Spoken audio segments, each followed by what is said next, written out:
Градежен бум од 2 милиарди евра. Премиерот Мицкоски најавува офанзива во изградбата на повеќе крупни инфраструктурни проекти. Најголемиот меѓу нив е брзата железница долж коридорот 10, за која наскоро ќе се обзнани финансиската конструкција.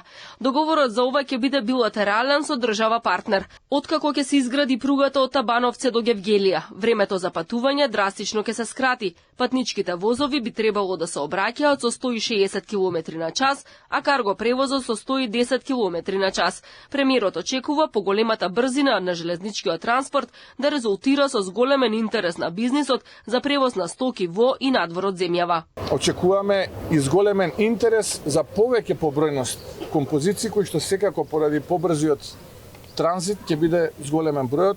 Очекувам најмалку 10 пати тој да се зголеми, 2 пати по основ на интерес и 4 до 5 пати по основ на брзина. Така што во нето износ тоа да биде најмалку 10 пати повеќе од ова што денеска е. И крајната цел е македонски железници годишен приход од својата основна дејност да достигне помеѓу 100 и 120 милиони евра. Интензивно се работи и на реализација на инвестициите во здравството и енергетиката. Како дел од проектите кои се приоритет, Мицкоски ги посочи клиничката болница во Штип, зградата на медицинскиот факултет, студентски дом, болницата во Кичево, реконструкција на клиничката болница во Тетово.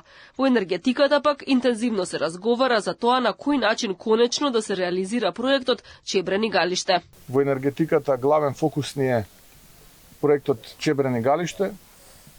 Пред состанокот на извршниот комитет имав состанок со министерката вчера, разговаравме околу стратегијата, пристапот и околу начинот на кој што тој проект понатаму ќе го водиме и убеден сум дека овој пат анализираме дека државата ќе има можности да направи поинаков договор од тоа што беше во минатото случај. Интензивно се гради и патната инфраструктура долж коридорите 8 и 10.